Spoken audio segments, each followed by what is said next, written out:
Bagaimana hukumnya bila seorang laki-laki menikahi Nasrani? Maksudnya perempuan non-muslim, apakah perkawinannya sah? Apakah dia melakukan hubungan tidak atau berzina? Baik. Bagaimana dengan Nabi Nuh, Nabi Lut dan Asiyah, istrinya Fir'aun? Baik. Mari kita lihat, ini pertanyaan bagus sekali dan dikomparasikan dengan kisah yang berbeda dan kias yang berbeda. Pertama, larangan menikah beda agama itu jelas sekali. Quran surah kedua Al-Baqarah ayat 221, posisi paling kanan sebelah atas.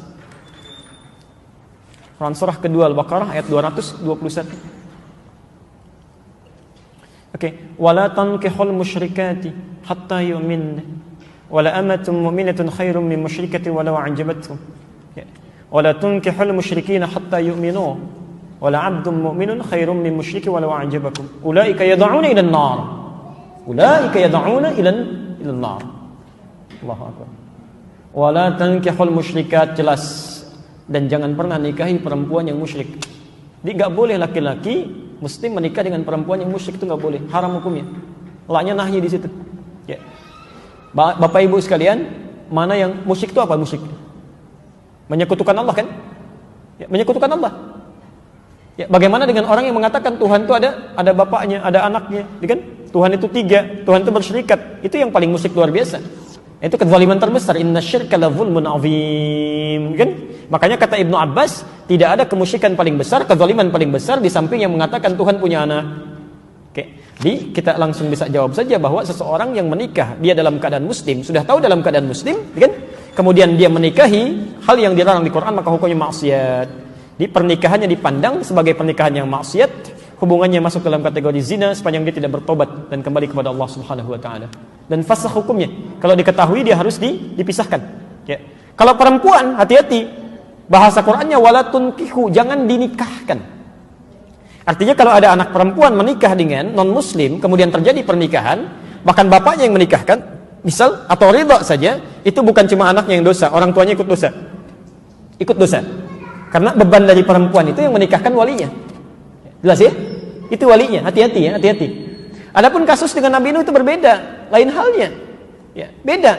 Anda harus bedakan antara muslim dengan muslimah yang bermaksiat. Lain gitu kan? Ya. Nabi Nuh dalam keadaan muslim, dia berislam dengan baik, dalam keadaan sebelumnya sudah berumah tangga. Ya, diangkat mendapat hidayah, diangkat ditetapkan sebagai seorang rasul.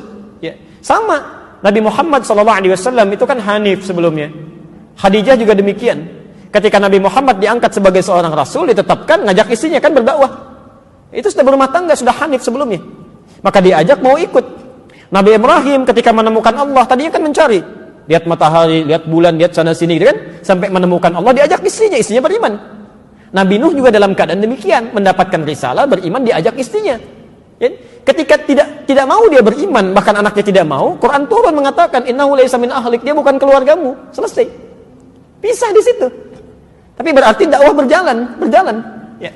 Sama dengan Asiyah kan? Asiyah dengan Fir'aun sudah berumah tangga sebelumnya. Ya, ketika Musa diutus didakwahi, Asiyahnya beriman, Fir'aunnya tidak.